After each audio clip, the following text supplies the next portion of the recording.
or just saying you distribute to your side? Hold on one second. All right, folks, get ready to bring in Rick Rosner and Toby. They're going to see what they've got going on in the media world and all along those lines, and see if Nick joins us as well. But definitely a lot's going on in that space and around that world and everything like that. So we've got a number of folks that are here and all along those lines. So definitely, how's it going, Rick, and all in that space, and what's happening in your world of the media? I did mention yesterday that you got your friend on the that you worked with, Jimmy Kimmel, that got a Critics' Choice Award, and all along those lines. So how are things going in your world, and what's happening in your media world? Him.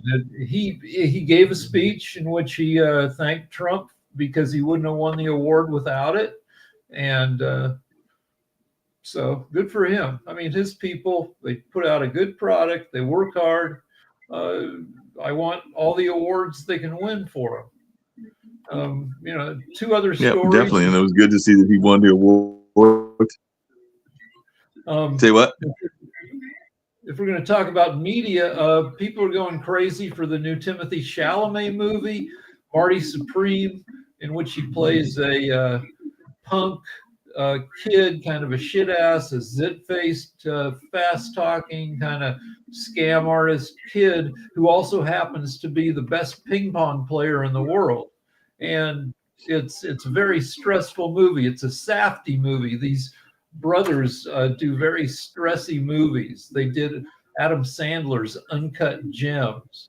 And it's like that, where there's just a lot of fast talking, some guns, just a lot of scamming and violence, and you're very nervous for everybody in the movie, and it's more than 2 hours, but it's a really good movie.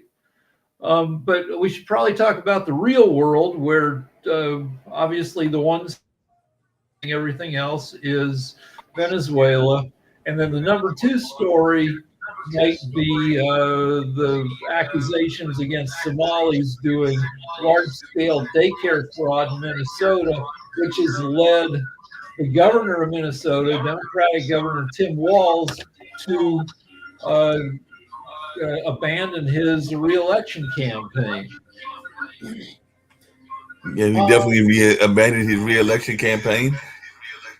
Oh, it's a little bit of an echo here and all along those lines. But as I get past the echo, talk a little bit about that abandonment while I get rid of this other camera.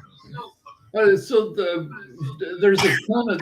tens of millions of dollars, maybe hundreds of millions of dollars in daycare fraud in the state of Minnesota, and the state has been aware of this and has been prosecuting it for years. But the way the Republican media has been handling it is like it's a new discovery and it was running wild and we found it, and they've been letting it go on forever. And no, they've been fighting it, and 70 people have been prosecuted. 53 people have been found guilty, including the head of this ring, Amy Bach, not a Somali, a white Karen type lady who was responsible for $250 million worth of fraud. I don't know if she's in prison. She must be in custody because she was found guilty of this. I don't know if she started serving her sentence yet, but this is something that they've been aware of in Minnesota since 2018 and have been trying to fight. But the Republicans need a distraction from the Epstein files, and so they're grabbing hold of this with both hands. They don't like Somalis. And, that's what's going on with that. Well, apparently Amy, and I'm trying to think of Amy's last name, but the senator is thinking that she might be running for Tim Walz's seat and all along those lines. So I did see that earlier. Oh, Amy Klobuchar. Okay, so we got two Amy's in this story. We got Amy Bach, who did the fraud, and we got Amy Klobuchar, who is thinking of running for governor. Yeah, she's thinking about running for governor for Tim's spot and all along those lines. I did see an article that I was going to bring up to Nick's attention because he's the attorney of the bunch and all along those lines. But Jacoby, you'll get a kick out of this. Apparently, McDonald's is being sued because, are you ready for this? There are some people that are saying that there are no ribs in the McRib. So all along those lines. So there is this idea that there is no rib whatsoever in the McRib, and therefore there are some folks that are like thinking that this is not real good advertising and it is fake advertising and all in that space. And I know you follow the media as well. So what is your thoughts around this notion that there are these far foods that are not actually what they claim to be, and therefore if they win this suit, maybe we'll see some other foods that are not actually what they claim to be being revealed? Well, I mean, it's the same thing as the person who sued Subway because the sandwich wasn't 6 inches or a foot. Well, Subway had worse. Subway had a tuna sandwich, didn't contain any tuna. But the McRib is some meat product that's been pressed into the shape of a rack of ribs. And people love it. It's apparently delicious. It's super bad for you. It's got a ton of fat and just junk in it. But you don't go to McDonald's generally for healthy eating. Nope, you don't go to McDonald's for healthy eating and everything like that. Jacoby, I got a question for you because I had a friend of mine that had a guest on their show. It's actually a person that was on our network a while back and everything like that. And they have a show called Punkdemic. They're out of California. They're actually out of Rick Rosner's area and all along those lines. And they are very much they're very much trying to work against those that are. I'm trying to see how to phrase it, but they are getting people out of the domestic violence environment and everything like that. So we do know that domestic violence is a big issue, and all along those lines, and they're trying to make sure that people understand that you don't need to put yourself in those kind of environments and all along those lines. So they created Punkdemic, which interviews a number of stars, and the interviews they had the person for one of the people from Fishbone. I think they had some people from Living Color, the band, and everything like that. And they've also had some other guests as well. But when I looked at their YouTube page, they had like 240 people, which doesn't seem like a lot. And all along those lines, I've seen some others that have like multiple Ks, but they seem to be happy with their 240 and all along those lines. So I just wondered, am I correct in thinking that 240 is not a lot of subscribers, or are people getting too caught up in the subscription model and all along those lines? Because like I said, that is something that I saw where this lady was quite happy with her roughly 240 and everything like that. But she does have sounds like a decent following, but she's only got 240, where there's a TikTok person I know that's got a couple of tens of thousands. So within the metrics, what is a good number? I mean, anything above 1,000 is good, truthfully. Okay. So anything above 1,000 is good. If you got more than 1,000, hey, I've got more than 1,000. So that means I'm doing good in that category on one of my YouTube pages and on one of my social media sites and everything like that. So that's good to know that I'm doing well. But 240 would be considered a low amount. 240 people? Yeah. Yeah. Okay. So let's go back to Venezuela, which the media, since this is the media show, has been hanging fire over Venezuela because nobody knows exactly what to think about it. Turns out that some media sources knew about it beforehand but didn't report on it because, and this is common for government operations, they didn't want to create a a leak. So they had. Isn't that the same reason that Trump gave for not informing Congress? Because Trump said, there's one thing. Supposedly, he told. There's one. Congress has been briefed on stuff. They were briefed on the successful attempt to kill bin Laden. And they were trusted to keep their mouths shut until the op was over. You're legally obligated to inform Congress. Now, the media generally will do the government the favor of not leaking war plans because you don't want to fuck up your government's plans with leaks. He didn't inform Congress on this at all, not even the Gang of Eight. They created the Gang of Eight for this particular reason in the first place. So he didn't involve Congress, didn't tell Congress. there's supposedly some reporting that he did involve the oil companies. So that's a problem. Yeah, he told the oil companies ahead of time. He did not tell Congress, as he's legally obligated to do. But the question with Trump is, which came up in the 2 hours ago on our show, what are you going to do about it? Who's going to stop him? Exactly. And I mean, who has the courts can rule against something like this and say he was at fault, but it's already been done. And what are the penalties? And why would he even pay the penalties? I don't know. I mean, I don't know what can be done.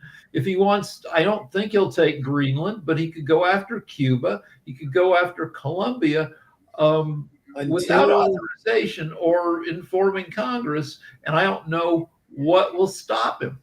Until there's not a supermajority in Congress, that's the only thing that will stop him as he's in office. From now until election day, until the changeover, if we have more Democrats or more of the opposition party in the House or the Senate, that's the only time that anything will be stopped from what he's done, because then you're able to challenge him on the use of military force, because as you see, the Republican Party is not going to challenge him on anything. Lindsey Graham, of all people, said that Maduro found out what it was to disobey or go against Trump. It's not Trump. It's the U.S. that he's supposed to be dealing with, not Trump. But yeah, so unless there's somebody from the opposition party is against him, nothing's going to change.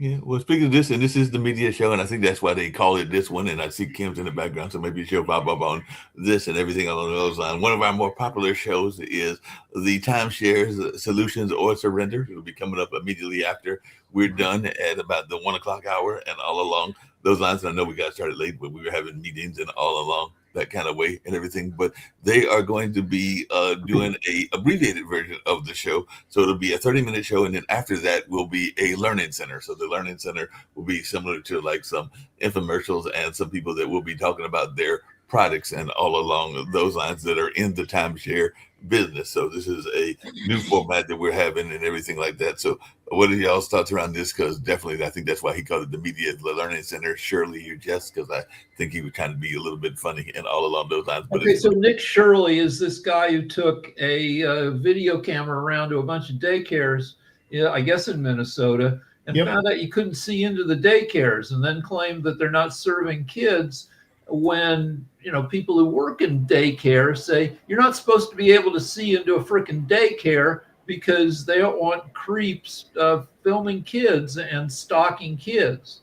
I mean, that's like, isn't that the number one thing in any pedophile TV movie or TV detective show? Is they're usually sitting there filming the kids, unbeknownst to the kids and everything. But I mean, okay, so we know what the game plan for the next 10 months is from Trump and the MAGA wing of the Republicans is try everything to confuse people so they don't vote for the Democrats. I would expect that that before November, $2,000 checks will go out to every household in America saying, this is your dividend from Doge savings. This is your dividend from the takeover of Venezuela. This is your share of it, America. This is the new golden age, and here you go. And the government can print money, and it will cost $1 trillion to do this, but Trump will say, nope, we made it out of savings.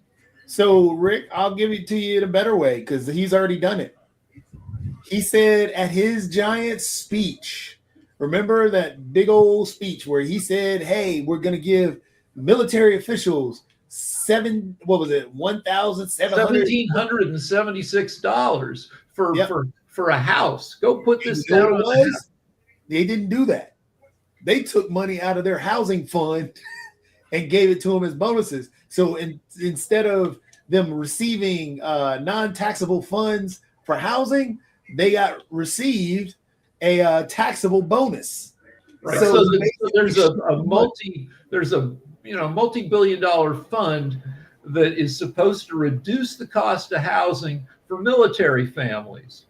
And that money, I don't know, goes direct to in some way you get that money and you don't have to, it doesn't count as money you received. It's not taxable. And Trump took that fund and squeezed a ton of money out of it and said, oh, here's some money for you. Thank you for your service. So he's already, you're right. He already did that move.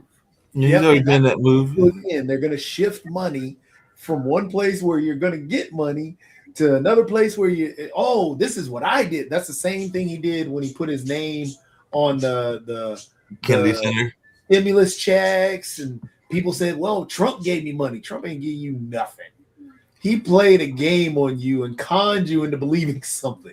The man gave you crumbs, and you're celebrating it like it's cookies. Yeah, so that's what he's doing. This is not Trump's error. This is Biden's error in that he didn't do the exact same thing. He should have sent out $2,000 checks in 2022 saying, I know it's been hard for you with inflation. Here is a check from America, from me, to help you pay for increased costs. We'll get inflation under control, and here's $2,000 to help you until we do.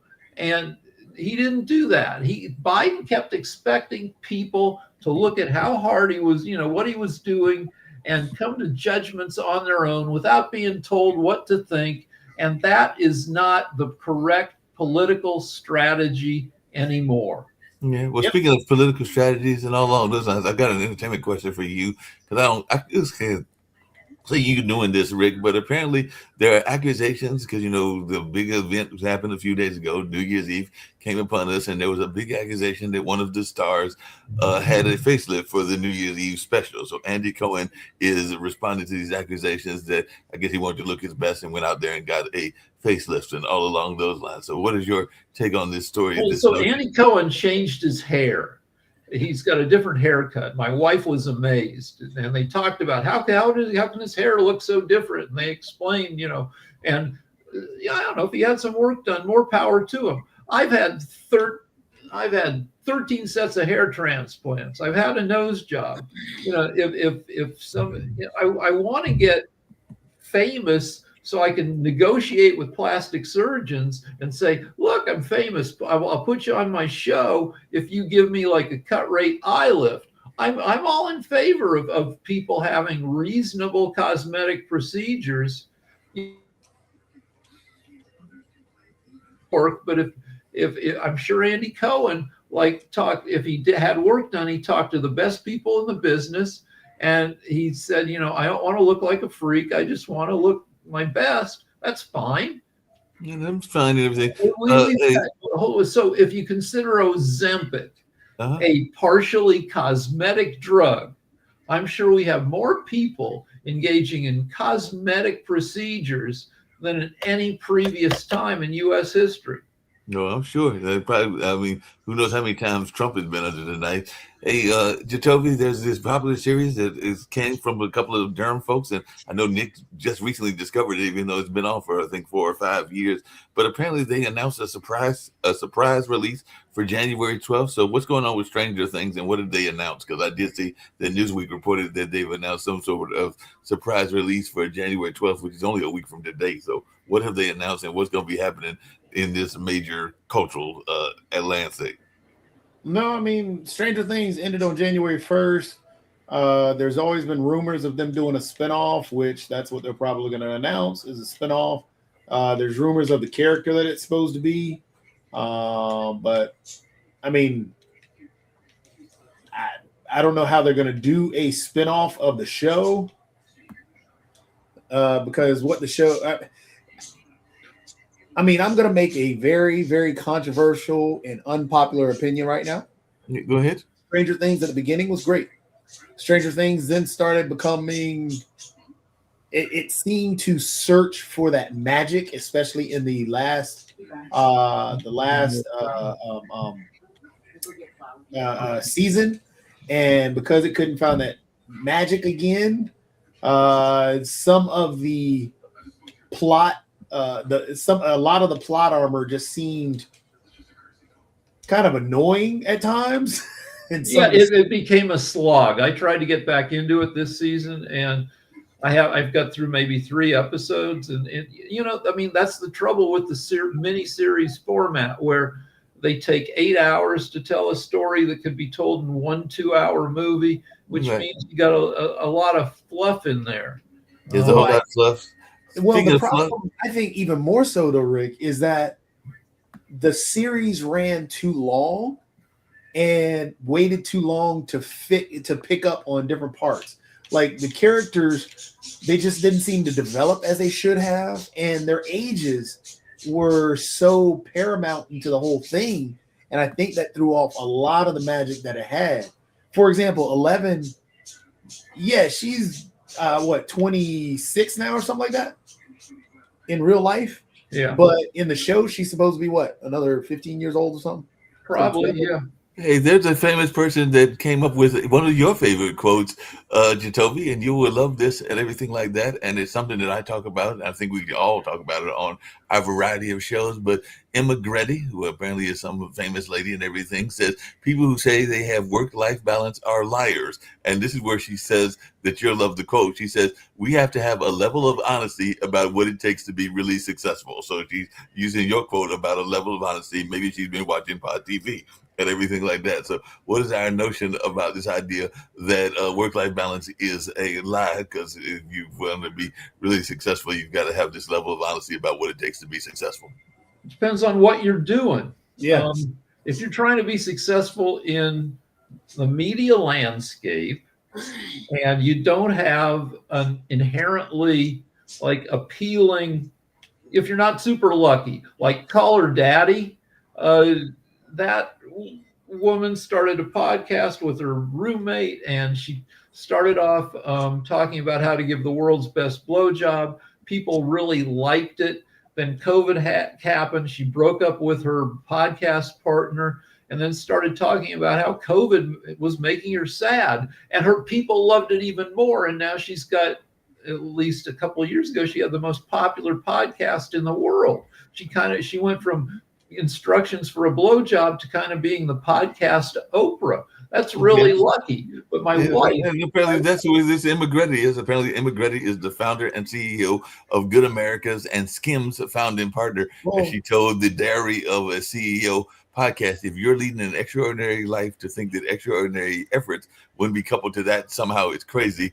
If it's possible to have true work-life balance, tell me who she is and I'll show you a liar. That's what Grady's claimed and everything like that. And she does, like, she's a very attractive woman, but she's saying that you can't have this unless you are willing to make the sacrifice. We live in this horrible gig economy where, you in the 50s, it was stereotypically, and it wasn't true for every maybe not even a majority of Americans, but the dad had the job that paid enough for a house and for the rest of the family to stay home, for the mom to do mom stuff, for the kids to go. And that hasn't been true in 50 years, where you do need to be a 2-income family.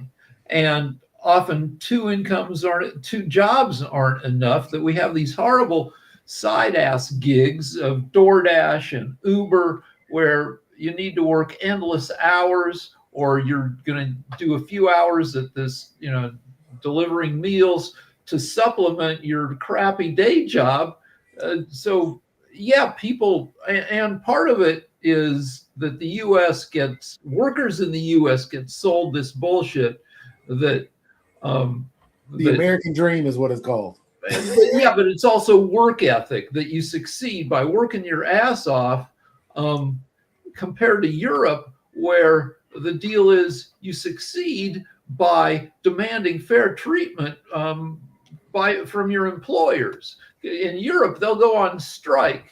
Like when we were in England, the doctors, the interns were the first year medical residents were saying, no, these are horrible conditions for horrible pay. And they did a walkout. And I don't know if they got any concessions, but imagine all the doctors in the US going on strike. That would never happened. In England, I think this was not the first time doctors have gone on strike.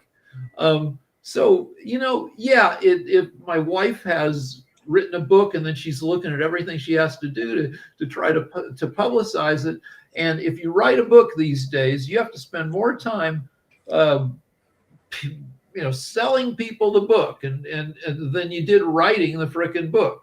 And Hey, I got a question for y'all, and this is based somewhat on what I was talking about, but this is a cultural question. It came up on MSN and one of their reports and everything like that. But there's a gentleman, and maybe y'all can give me advice since both of you are successfully married and all along those lines. But there's a gentleman in this essay that says that he's 58, divorced and dating again, but he claims that women just seem to care about the size of his bank account. So he wanted to know, how should he approach the dating life differently now? And even the person that answered said that it can be daunting and everything like that. But are people more concerned about the finances, and should they be concerned about the finances and all along those lines? Because that's what this gentleman was asking.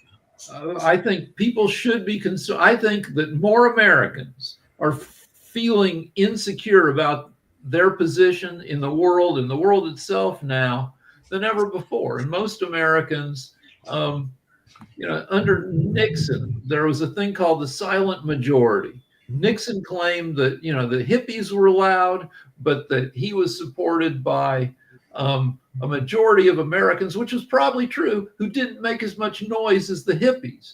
Now I think we have a silent majority of people who are quietly just freaking out every day about all the shit that's going on.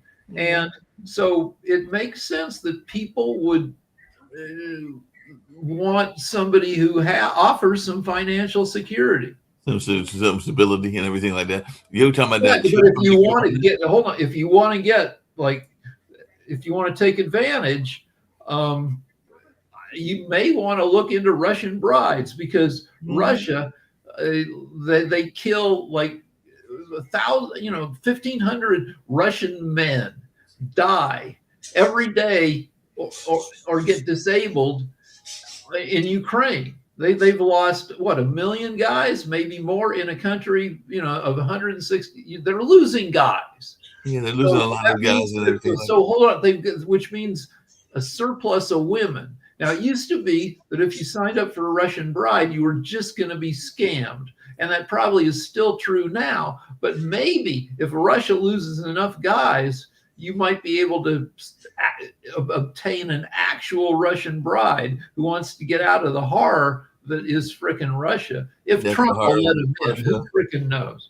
But who knows? But you're talking about checks and people that are getting checks. There's a major corporation that's sending out checks and all along those lines. And it's not the government corporation, but I do see that it was reported today that Amazon, a lot of people are using Amazon during the not during the pandemic, but during the holiday season and everything like that, that they're sending checks to customers in a $2.5 billion Prime settlement. So if you've got Prime and you're a part of this settlement, maybe you're going to get a check from Amazon. Have you got your check from Amazon yet, Jacoby or Rick? Because apparently they're sending checks to customers. But we have Amazon Prime, and my wife loves it.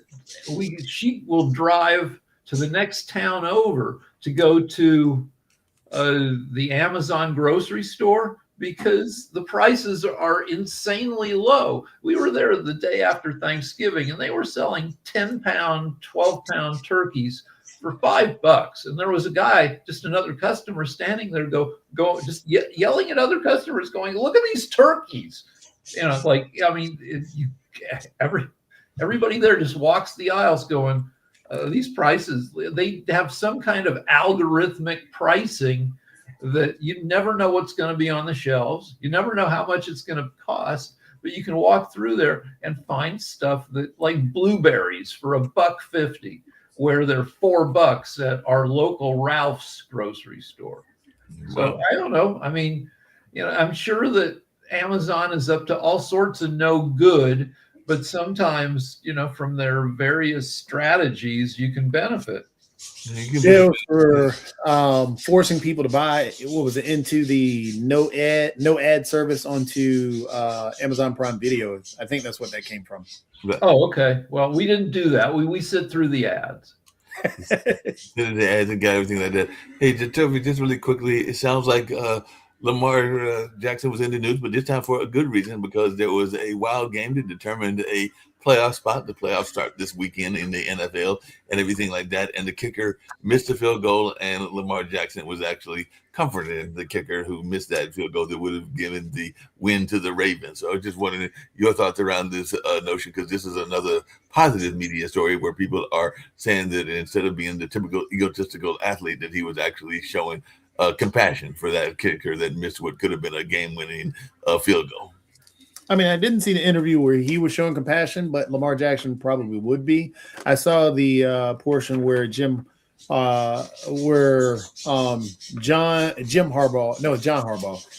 was comforting the kicker, because I mean, it was a great game. It was back and forth.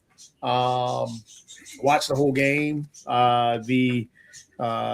Lamar Jackson, I believe, is probably, well, he's one of the best ever players in the NFL, hands down. Hey, dude is great.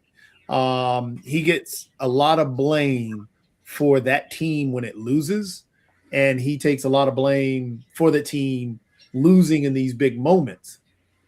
When I consider it more so, he's the most unlucky professional athlete out there, because he carries that team. I mean, that team does not go anywhere without him.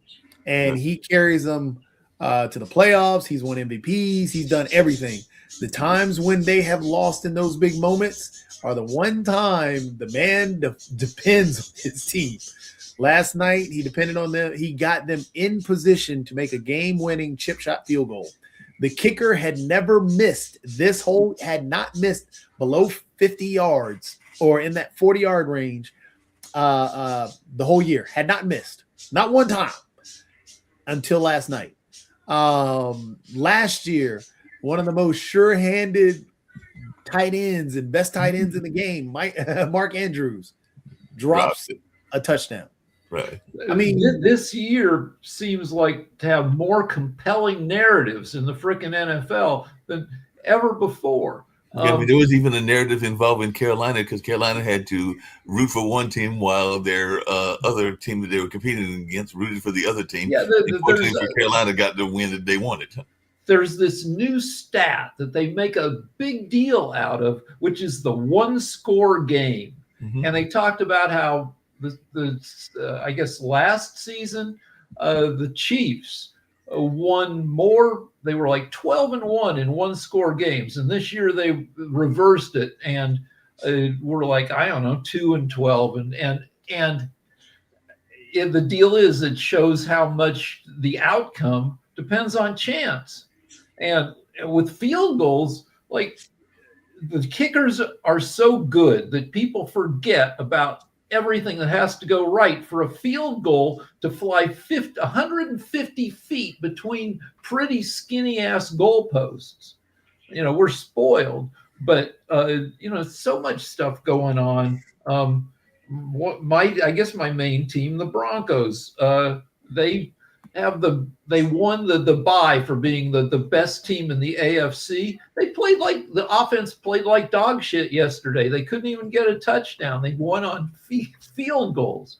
And they're supposed to be the best team. You got Aaron Rodgers playing for the Steelers, this old guy, kind of a jerk, anti-vaxxer, got him into the playoffs, I guess. Yeah, he's going to the playoffs, and one of your other teams, because you are there in LA, and I think there are two LA teams, will be playing against the Panthers. So we'll see what they do when they travel across the nation and come here and play. I think that's either a Saturday or a Sunday game, but it's going to be one of those 2 days and everything like that. So it'll be interesting to see and everything like that. Hey, Jacoby, I got a question for you, and this is I'm hurting Jacoby really bad in the sports world, because my team is back doing to the Wall Street all along Heliport. those lines. Because what can you do when your team, because you don't have this problem, because you usually root for some teams that do pretty well, but when your team is really doing horrible, because Marquette is in a 6-game skid and everything, got killed by Connecticut on yesterday and everything like that. So what advice do you have for people like me that are rooting for a team that is in the dumps? I mean, my team stinks. I pull for the Dolphins in the NFL. We stink. We should have gotten rid of the quarterback a long time ago, last year, but we should have gotten rid of the coach. I mean, you just sit back and go for the ride. Yeah, that's what I'm doing. Here's some breaking news from 15 minutes ago, or half an hour ago. Maduro in New York court pled not guilty, saying, "I'm innocent. I'm a decent man. I'm the president of my country. I consider myself a prisoner of war." So he's not a decent man. He's a bad guy. But he's pleading guilty. And what proof do we have that he's committed the crime? So it'll be interesting to see what proof they give. Yeah, because it's a 25-page indictment that talks about his involvement with drugs, and they better bring a lot of proof. Because also you got this that happened at around the same time. I don't know if you saw this, Rick.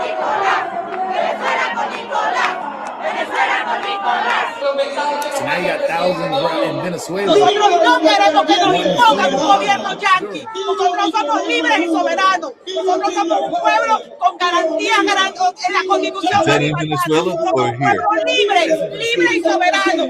Donald Trump no se va a quedar con nuestro petróleo. Rubio no nos va a gobernar. Nosotros tenemos un presidente y una vicepresidenta que asumen por ahora, pero nuestro presidente es Nicolás Maduro. I mean, but people can be idiots, but maybe they're not idiots.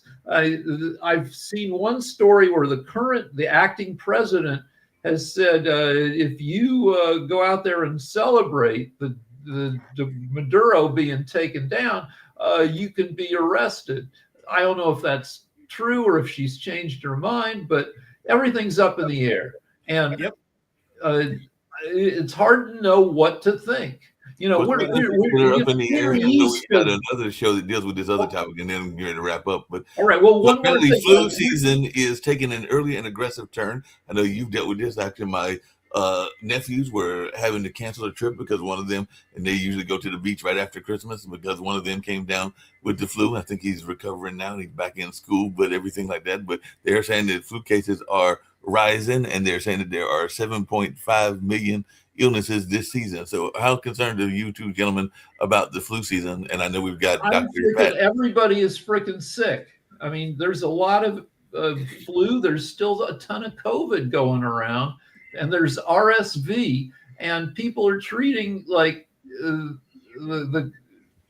current situation like it's like 2017. No masks, everybody coughing their ass off. Yeah, it's concerning. We're a COVID household. My wife, tested positive for COVID, took Paxlovid, and then she got the rebound where it comes back for a few days. Yeah, and it sucks. I have to sleep in a different room. I have to run away from my wife so she doesn't breathe on me. I don't like it. She doesn't like it. Also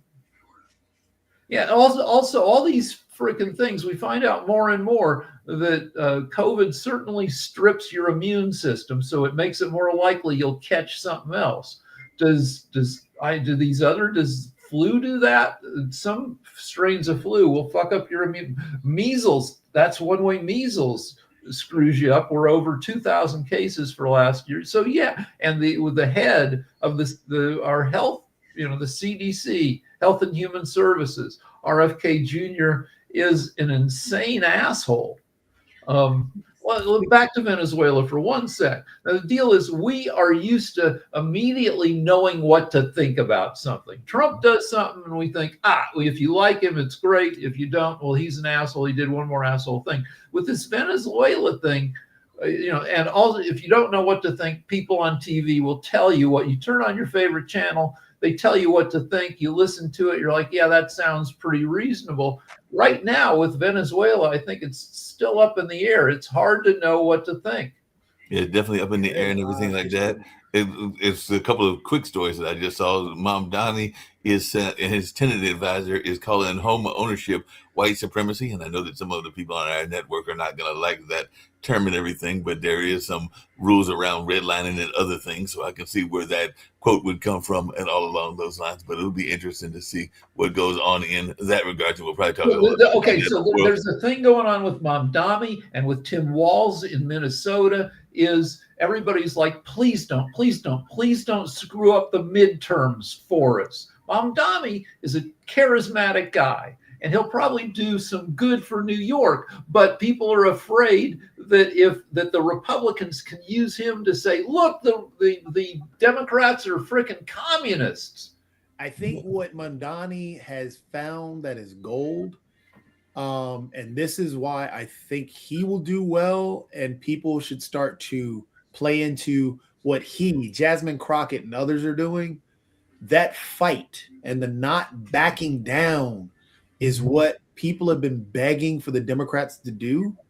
This is why right now this is why the Democrat Party has always been seen as the party that just doesn't fight. You got ideas, but you don't fight for them. So what am I going to vote for? You don't do anything. Right. Yeah, But the party what of non-fighting Mondani and everything. to is, hey, he's fighting. And that's why when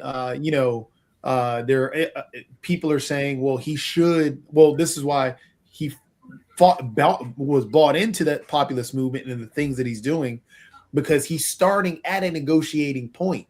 Mm-hmm. People understand that he's not going to be able to. He's not going to get there, but he's giving you a negotiating point of where he is, and not already negotiating with himself. But that's what the Democrat Party always does. So him fighting, I think, is going to be a good thing. No, Chuck Schumer is that people are yelling Chuck Schumer could not have a leadership position anymore because all he did about Venezuela was sent a strongly worded letter. Hakeem Jeffries gets the same criticism that it's like we want more belligerence. Mark Kelly, the senator out of Arizona, speaks up.